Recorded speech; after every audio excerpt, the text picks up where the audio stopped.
Hello everyone, and welcome to another YouTube video. Today we are finally drawing my versions of the Deadmen. We got there in the end, so I will say this was a lot more work than I expected it to be. So this series might be an every second week thing, so I can do like 1 or 2 drawings the first week and then the other 1 or 2 the second week. Having said that though, I had so much fun doing this and adding my own little headcanons in. But it took me a lot more time than I expected it to take. So if I don't upload another one next week, take it as I didn't get all 3 of the drawings finished, and it's coming the week after.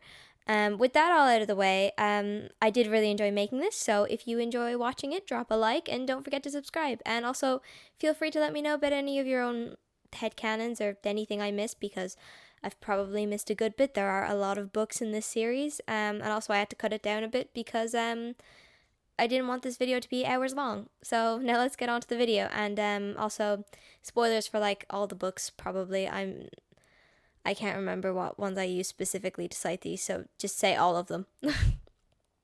So I'm starting with Hopeless first, even though I did draw Skulduggerys one first. I wanted to do this in the order that they met, but then I realized that Hopeless, Ghastly, and Skulduggery are kind of the first ones to meet, if that makes sense. Ghastly and Skulduggery met each other first, and then Hopeless met Skulduggery, who introduced him to Ghastly, I think. Or it could have been Hopeless met Ghastly, who introduced him to Skulduggery. I can't remember what way that was. It doesn't really matter. The point is, the 3 of them are kind of the first 3, so it didn't really matter which way I did it. And when I was writing the script, I was like, oh, Hopeless will have the least to write, so I'll do him first. And then I'm 90% sure I ended up writing the most about him because I just started talking about the theories around him. But I did start going into this thinking he'll have the least to talk about. So, you know, that's my own fault. But anyway, so Hopeless. What we do know about him is, well, the only physical description we have is that he's a man of one name and many faces, which I and many people took as him being a polymorph, which is like a shapeshifter, because surprise, surprise. We also don't know his discipline or magic. For anyone that doesn't read the series, don't worry, I got you. I watch things I'm not into all the time as well, so I will translate any of the vocab for you guys. So I didn't take that line literally and give him multiple faces, and I also didn't take it figuratively and just say he has different personalities, which does make sense as well, because Ghastly says he acts like different depending on who he's talking to, which so that's probably what that line meant, but I don't care. I like thinking he's a shapeshifter. Leave me alone. Also, I mean, same man. Like, you talk to different people, you have different personalities. That's what happens, okay? Did you know that thing where it's like, oh, when I introduce one friend group to another friend group, and then I realize that I have to use somehow the 2 different personalities. I use both of them at the same time, because there's like certain things you can say around certain people and you can't say around other people, depending on like how close you are to them. And you don't realize until you have 2 people in the same room and they're like, God, I act so much differently around these different people. Anyway, some people pointed out that him acting differently around people could be like a survival mechanism, which I thought I'd mention because I think it's a very interesting take. I just thought it was like the thing you do where you have like, you act slightly differently, like there's certain jokes you do and don't make around different people. I thought it was relatable. My bad. He's also like fairly pessimistic, to be honest. He also, and I thought this was really funny, he really doesn't like metaphysical and philosophical conversation because he doesn't get it. But he kind of acts a bit condescending to people that start talking that way, which I think is really funny because you're the one that doesn't get it. But no, I get it. Sometimes if people get too into like the philosophicalness of everything, I get annoyed too, man. The only other thing that could possibly be a hint at his physical appearance is Ghastly saying one of his friends have no face, but that was probably talking about Skulduggery because he's a skeleton, so we'll ignore it. But if we were to say that was about him and we were assuming he's a polymorph, I would say he's been one since he was a child maybe, and he can't remember what he looked like maybe. On that note, I also know a lot of people believe the polymorph theory headcanon he's trans as well, which could also be the case because we have a lot of trans characters in the series. So, you know, boy, I wish we could have some answers. Boy, I wish we could have some answers. I don't know if getting that close to the mic was a good idea. I might have to edit that out. But anyway. So back to what we do know. He was a member of the Knives in the Darkness, which are basically like a group of assassins, or like mercenaries, I guess. Tanith is another past member, I think. And basically, if you leave the Knives, you're seen as like a traitor. But you can also like rejoin and you'll be welcomed back and they'll just forget about it, I guess. I mean, great that you're that chill, but but that's like pretty much all we know about his past before he joined the Deadmen. Okay, now we get on to the part that I have to like legally mention when it comes to Hopeless, or I'll be shot by the community, okay? And it's also one of the like main things I kept in mind while drawing this. He is obsessed with animals. Like, it's strange because he's like really, like serious almost and pessimistic and all this, and then like a cat comes along and suddenly he's like the gentlest person you've ever met, and it's such a switch. But yeah, specifically cats, but all animals. If you look at the finished product, I gave him a lot of scars, and they're all like little scratches from cats. And then I gave him also a few paw prints and like dirty spots on his coat, because he's definitely kneeling down on the ground to pet every single dog, cat, and probably rat, to be honest, that crosses his path. For those who don't know, like who haven't read the books, just so you know how far this obsession goes, there's a point when they're in like this bar, and I think it's a bar anyway, it doesn't really matter, and Hopeless hears someone talking about a cat that's after getting stuck in like a wheel of a cart. I think it was a cart. I thought it was like one of those water wheels until like he started deconstructing the wheel, and I was like, so it's not a water wheel. It's definitely not a water wheel. But he hears about this cat that's been stuck in this wheel, and he just like gets up to leave to go get it by himself, as if there's like not a chance of death at every corner he turns, where they are anyway. So Ghastly follows him and begins to talk about like how worried he is about Skulduggery, who has recently just like lost his wife and child and died and come back as a living skeleton. And when he asks Hopeless what he thinks, he responds by saying, "I don't know. I shall have to see the cat to form an opinion." That's a direct quote. His ass was not listening. Sorry, Ghastly. The cat's more important than you and Skulduggery. Doesn't matter that he's known you for years. There's also another point where he shoots, I think it was like 3 men because they were hurting a dog. And I mean, I would too, man. Oh yeah, also, because everyone will shoot me if I don't mention it, he calls the cat stuck in the wheel Mr. Cat. And that's when everyone collectively fell in love with him. And if you don't like him, there's something wrong with you. Right, as for my design, I made him look like not like an Irish man from like the 1600s. I basically just gave him a bit of a tan and black curly hair, because I always thought like the whole polymorph thing would be interesting if like his parents, like one of his parents was like, I don't know, like just not Irish, so not like pasty. Oh Jesus. Which, I mean, okay, for like mages wouldn't have been like a big thing because like obviously they traveled a lot, but for mortals in Ireland in the 1600s, anyone who wasn't pasty and had like, I don't know, blonde, brown, or I guess black as well, or ginger hair, that would have been wild. How did you get here? And we already know, like, he's a little bit, like, envious of Ghastly when, like, he told him he's the decent one, and Ghastly said that makes him boring. And then Hopeless responds by saying, like, he'd rather be boring than deadly, which kind of tugged at my heartstrings. Thanks, Hopeless. So I think him, like, also having to deal with being alienated because of how he looks on top of how he acts would be, like, an interesting way to take his character. And could also maybe be the reason he decided to be a polymorph, considering I'm 90% sure the only mention of polymorphs we've had in the series is how hard it is to be one, and that's why they're like so rare. Same with kineticism. On that note, I will also mention some people think he has some form of enhancement or kineticism, but instead of it focusing on strength, it focuses on speed, which makes sense because of the scene where he breaks someone's nose and no one sees it happen, including the other Deadmen. And it also makes sense with him being like an assassin, so it does have a lot of merit. But this is my video, and I want to believe that he's a polymorph theory right now, okay? I'm just gonna ignore all the evidence against it. But anyway, I think an important part of being one of the original Deadmen is being like alienated from some group, usually mortals, for one reason or another. and I know this isn't in the script for the other two, so I'm just gonna say it now. Well, it's in Galaxy's part, but it's not in Skulduggerys, but I'll forget it if I don't say it now. But basically, in Hopeless' case, obviously it's the way he acts and, well, the way I made him look in this would separate him. But then for Ghastly, it's obviously how he looks. And then Skulduggery, a lot of people probably won't know this, but he had a stutter when he was younger, and that made everyone in the village he was from think he was cursed by the devil. So that's how he was alienated. So I think that like every single one of them probably has a way that they were, because it seems to be a running trend with all the ones that we know a bit about their past, that they, you know,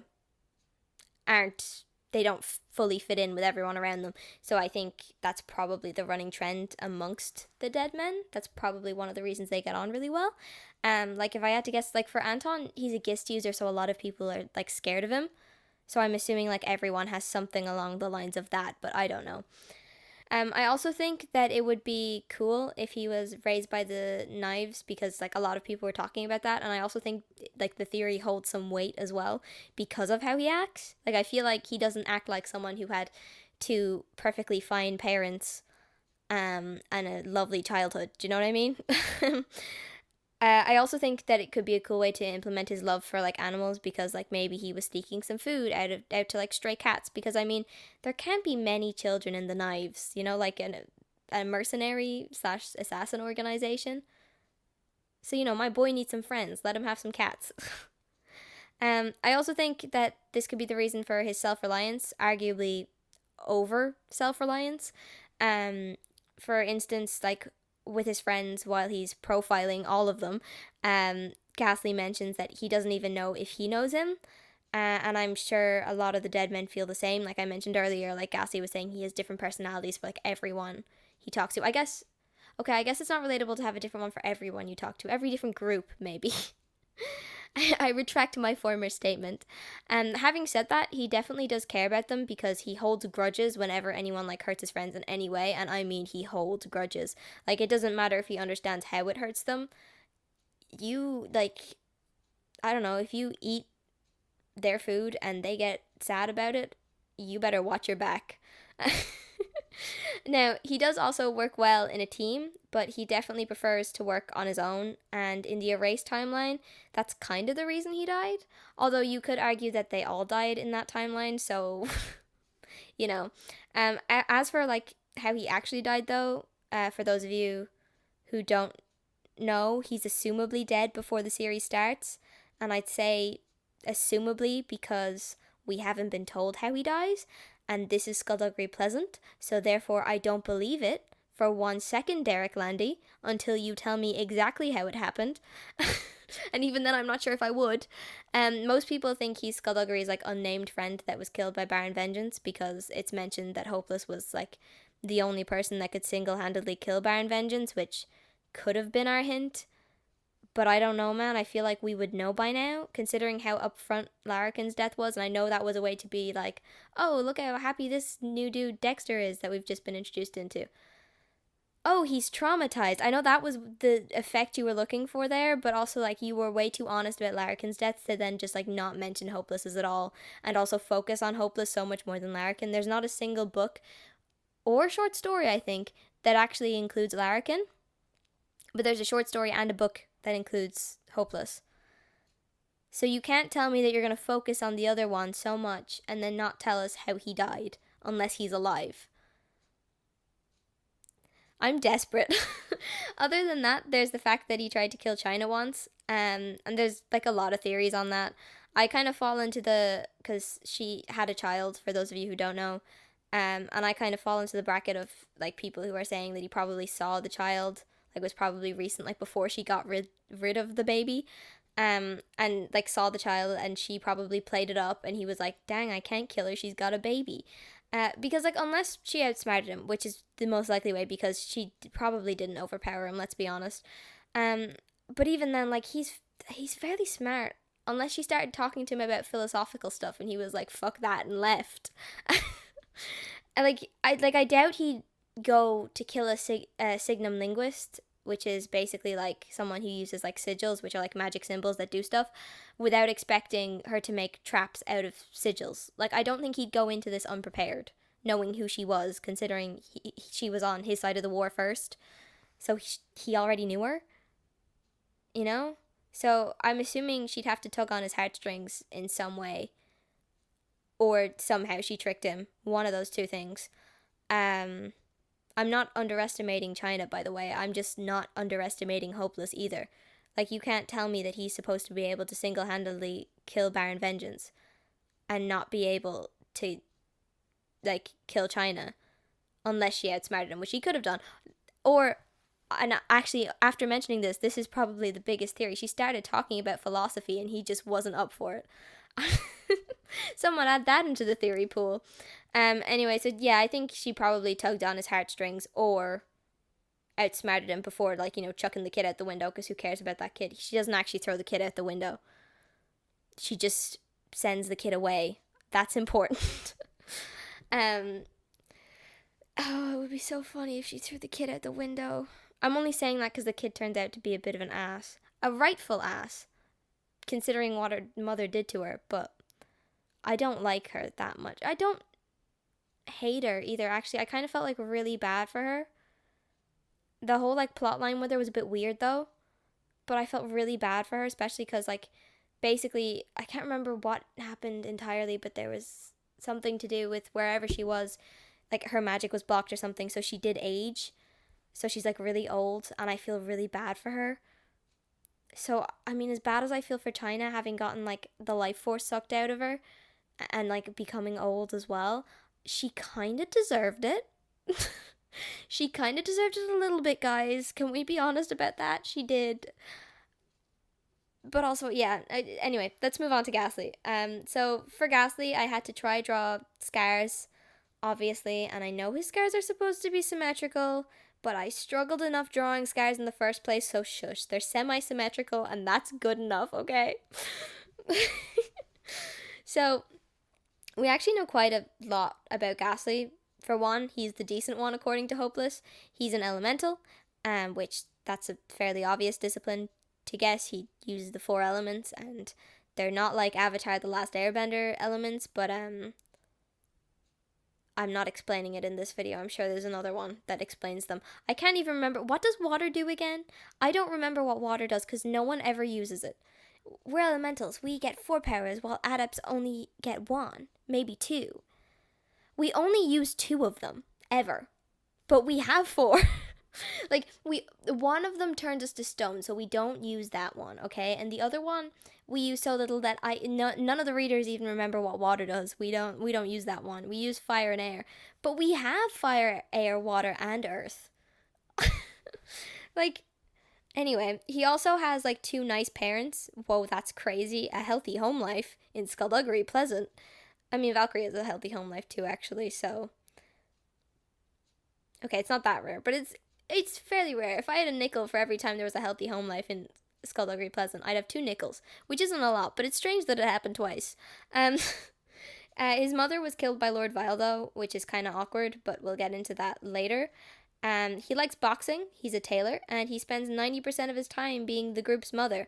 Or I guess more people decided that he was the father and Anton was the mother, because Anton... Like, Ghastly at least pretends to care, even when he doesn't. Anton is just sick of everything, and I respect that. Anyway, this video isn't about him. So, Ghastly named himself, by the way. All mages name themselves, so yes, Hopeless Hopeless probably named himself Hopeless and then gave himself no second name, which is the laziest thing I've ever seen anyone do, but is so on brand for his character. I think the reason he's named Hopeless is because he's so pessimistic, but like, I just think it's really funny that he was told he had to name himself a different name and just went, yep, 1 word, I don't need a second name, and it's going to be the most depressing first name you could think of in your life, but it's also kind of pretty. But it's also like it's like those like celebrities that name their kids like something that you would never name your kid, but when you think about it, if you don't think about the meaning of the word, the name is kind of pretty. But you'd never name your kid that because it means something strange. Like, I wouldn't name my kid Hopeless, but if the name Hopeless didn't mean hopeless, it's kind of a pretty name. Anyway, at least Ghastly named himself Ghastly Bespoke. Like, he was really like, oh, I'm ugly, but I'm really good at fashion. So Ghastly looks the way he does because when his mother was pregnant on him, she was jinxed. So he's now covered in scars, only on his head though. And he's tried like many ways to remove them, but nothing works. So China tattooed a facade sigil onto him, or facade for those fancy folk out there. So when he presses it, basically it just like covers up his scars. Or in like Skulduggerys' case, when he presses his facade, it like covers up his skeleton so he looks like a person. But he looks like a different person every time, whereas Ghastly's only gets rid of the scars he has, I think. I can't remember. I think that's how it works. He says himself that because of how he looks, he could never live like a normal mortal life, which is really sad. And he's been friends with Skulduggery since they were teenagers, making them technically the first Deadmen, but I guess the Deadmen didn't exist back then. Also, for some reason, Ghastly says that his love for boxing comes from his father and his love for sewing comes from his mother, but then it gets revealed that it's actually the other way around. So, and I don't remember why he lied about that, but you know he did. Maybe it could have been a retcon to explain how his mother died, but I seriously, I don't remember, because his mother got killed by Lord Vile and the whole thing is, oh, she went to fight Lord Vile. That was how it was explained, and that was kind of when they said, oh, she was actually the one that was a boxer. So maybe it was a retcon to explain her death rather than just be like, oh, she just got murdered, didn't she? But I don't know. I don't remember. There could have been an actual reason. Anyway, then when the war ended, he didn't want to continue a career in magic, so he opened up his tailor shop. Ghastly is honestly very sad to me because he's like one of the only Deadmen that don't really want anything exciting or to do with magic, to be honest, in their lives. Dexter loves traveling and adventure, so he uses his magic for that, and magic is kind of a part of that, to be honest. By the end of the series, you can argue that Dexter doesn't really want magic anymore, but as of after the war, he does. It's not our fault he got traumatized. Anton has his magic hotel for outlaws. Skulduggery is a magic detective. Saracen's himself. He became an immortal to suck blood and fuck forever, and only one of those things are true. If you get that reference, I love you, by the way. Erskine wants to change the world, and whoa, I have a video on that. Hopeless was an assassin / mercenary, and he used his magic for that, and I'm assuming he'd go back to merc work after the war. That, or he might just start a cat cafe. Honestly, like, as much as, like, the entire fandom, like, pretends to know him, like, you can't tell me that you predict everything he does, because I don't think anyone does. He does very little, actually, so you probably could, but, like, if he was to, like, come back into the series and do a lot of stuff, I feel like you couldn't predict it that much. He's a bit unpredictable. You can get him to a certain degree, like, you can tell how he's going to react if someone brings up, like, philosophy. But, like, yeah, no, there's others. I guarantee you, he could start a cat cafe where, like, all the cats are treated normally. So basically, his cat cafe, you have a 30% chance of getting scratched to death when you walk in because he welcomes all. But yeah, you can't tell me that he wouldn't, because do you know he wouldn't? No, but he probably would have gone back to merc work. He probably just would have had a bunch of stray cats in his house, let's be honest. And we don't really know about Larrikin, but he probably liked being a mage too. But Ghastly just kind of wants a chill life. But he's like the only one of them other than Skulduggery that genuinely can't live amongst mortals. And they keep making him Grand Mage. Leave him alone. Like, genuinely, like, the first time he was Grand Mage, he was like, I don't want to be Grand Mage. And they were like, well, you are Grand Mage. And then he came back, and they were like, you're Grand Mage again. He was like, no. But it's okay. He has his mannequins that won't stop dancing. They have one job, and they keep scaring his customers. So I drew one in the corner because I felt like it and I needed to take up some more space. He's probably about to dismantle all of them, if they won't stand still. Honestly, though, I do really love that take on, like, a usually, like, horrific trope of, like, mannequins moving when you're not looking. They just won't stop dancing. Oh, also for the non-book readers, the clothes that Ghastly makes are able to withstand bullets and stuff like that. So it's like having a whole suit of armor in a leather jacket, which is cool.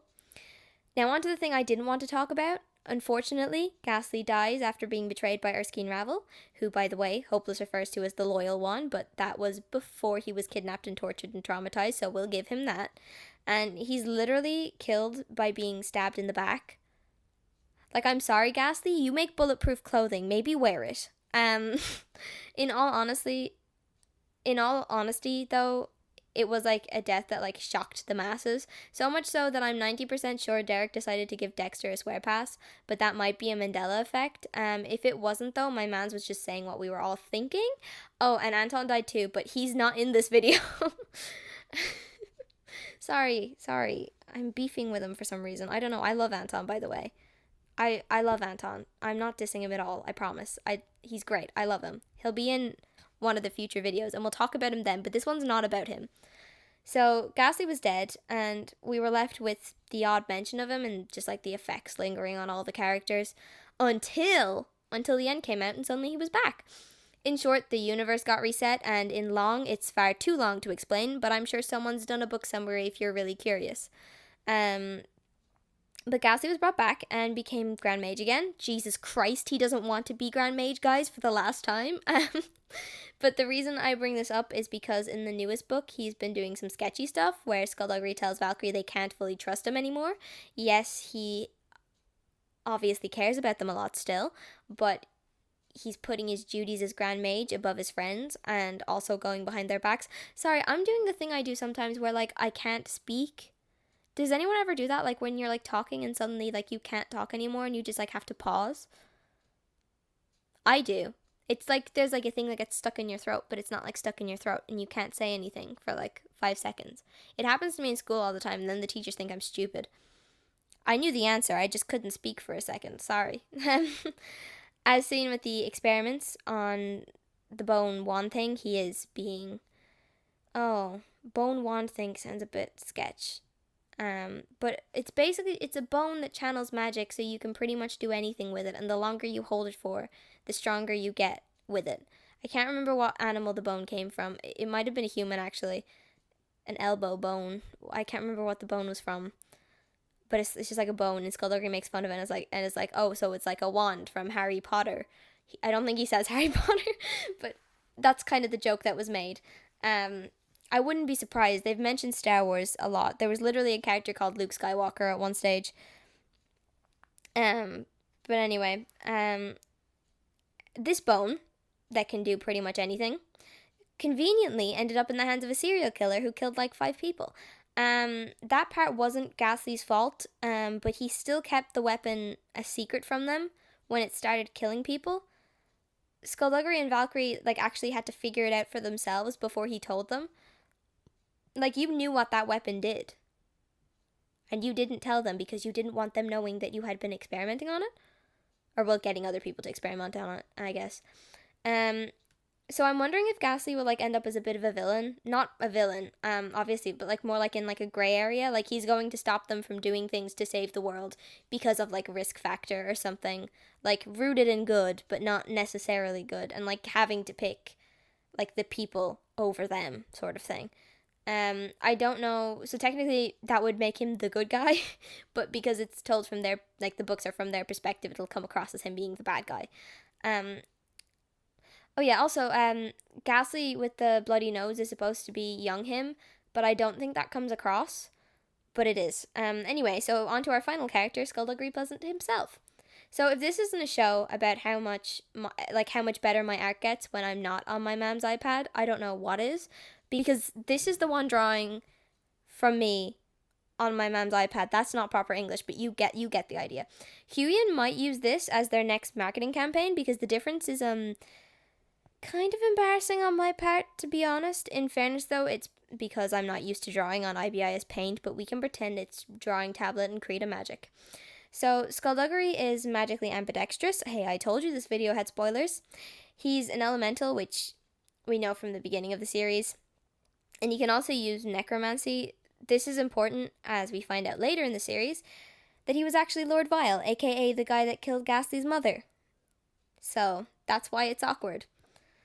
It's also important to mention that Lord Vile attacked an encampment with Hopeless in it at one point, and Hopeless was one of 10 people to survive. So whether or not Lord Vile had any sort of bias to his friends is up to interpretation. Actually, in the end, he becomes normal again because of his friends. So he definitely did have a bit of a bias towards them. But shouldn't Ghastly's mother have survived if that was the case? Although maybe it's because she attacked him directly? I don't know. Because, like, you knew Ghastly since you were a teenager, which probably meant you knew his mother since you were a teenager. And then when the prequel came out, he was all buddy-buddy with Ghastly's mother. So you knew her well, and you killed her. I'm just saying. Anyway, there's also the fact that Hopeless was a speedy boy as well, so maybe he did get attacked and he did run away, but not like run away, like, dodge and then try to attack back and probably fail. But I have no clue. For non-book readers, Skulduggery has a wife and child while he's alive, and China, who's pissed off because Skulduggery and her had a fling, and she was in love with him, I think. I can't remember if she was, but she was, let's be honest, and I think he wasn't in love with her. No, he wasn't in love with her. I know he wasn't, but the fling ended with her getting pregnant, and she didn't tell him. And then he met his wife and fell in love, and they got married, and then he picked her over China because obviously he did. So China, like any self-respecting mature woman, decided to swap sides in the war and sell Skulduggery out to Nefarian Serpine, who killed his wife and child in front of him and then tortured him until he eventually killed him. And then, just for good measure, I'm not done, he publicly burned his body on a pike for everyone to see. So it must have been real embarrassing for him when Skulduggery came back to life as a skeleton. Oh, by the way, still not done. After he burned his body, he threw all of his bones into a trash bag and threw them into a river. For good measure. And he still came back. Originally believed to be his rage sticking his bones back together to bring him back to life, breathing him new life, but it turned out to just be Oren Tenebrae meddling about a bit. If I pronounce that name wrong, I don't care. Some of the names, like Darkess, yeah, that's how you pronounce it, by the way. It's Darkess, it's not Darquise. That's what I thought it was when I was younger, because I was young. I was 10 when I started reading these books, so they're still going. Anyway, but actually, when he came back, he actually joined the other side of the war that Serpine is on. In fairness, the only person that knew it was him was Abyssina. I think that's how you pronounce it. No, I fucked it up, sorry. Abyssinia. Yes? Probably. His new girlfriend, aka manipulator and abuser. But I just like her. I dislike her, but I also just kind of like her because she gave us the skeleton booty call joke, and I make that joke so often. It's not healthy. She gave him the armor that he used as Lord Vile that also simultaneously kept his identity a secret, although no one knew he was a living skeleton at this point. So I guess his identity would have been kept secret anyway, unless he decided to switch back, which I mean he did eventually. Also, in the prequel, is he not already a skeleton? And Ghastly's mother's still alive? Did he become Lord Vile, become Skulduggery, and then become Lord Vile again? What? Wait, I'm just thinking about that now. Was that an accident? It was probably an accident. I mean, he can get away with it because it's a separate timeline, I guess. And you could argue that things had already gone arse ways before Valkyrie got there. Anyway. However, he did eventually go back to being Skulduggery after he wasn't able to bring himself to kill Ghastly. So you can bring yourself to kill your mother, his mother, but not him. Okay. Then they won the war, blah, blah, blah. A lot of stuff happened. I'm also not mentioning all the stuff with his family because I'm going to need a separate video to do that.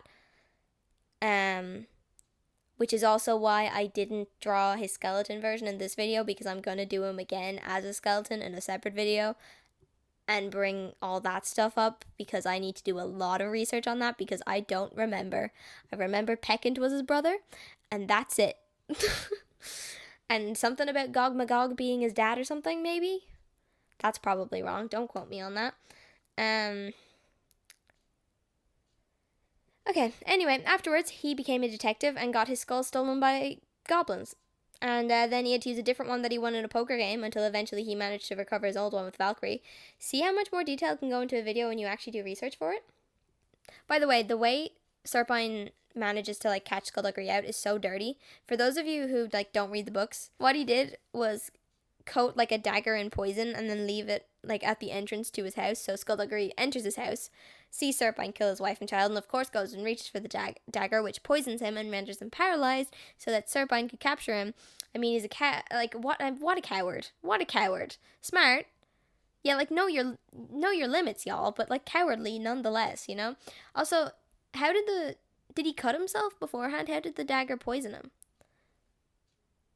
Was it like magic poison? Maybe it was magic poison. I'm sure there's poisons that can actually poison you by just touching it, actually. They probably don't act quick. It's probably magic poison. I actually can't remember. I didn't read it. I know I said I did more research for this video, and I did do more research for this video. Just not enough to know that. And now he's a funny skeleton man that says doors are for people with no imagination and climbs through windows instead. And I'm just now thinking that if I were to like completely overthink that line, right? If I were one of those people, okay? You could link it to him walking in the door of his house and seeing his wife and child be murdered. What the fuck? That is a complete overthink. I doubt that's why that happened. It was just a haha funny thing. But there's a 10% chance that Derek Landy, if he saw this video, there's about a 2% chance he sees this video. I'll bring that down to 1% actually. But if he does see this video, there's a 10% chance that he responds to it by saying, yeah, that is why I've been waiting 20 years for someone to get that. But yeah, I didn't draw skeleton Skuldugger. I drew him as kid instead because, not kid, teenager sort of, because I wanted to leave that for another video so I could explain the whole family situation, because that is a dumpster fire of information to get into one video, and this video is long enough. Anyway, I'm going to leave this video here. I hope you enjoyed it, and if you did, please like and subscribe, and obviously any feedback is appreciated, and I'll see you in the next one. Bye-bye. And Irish word of the week is Croga, which means brave.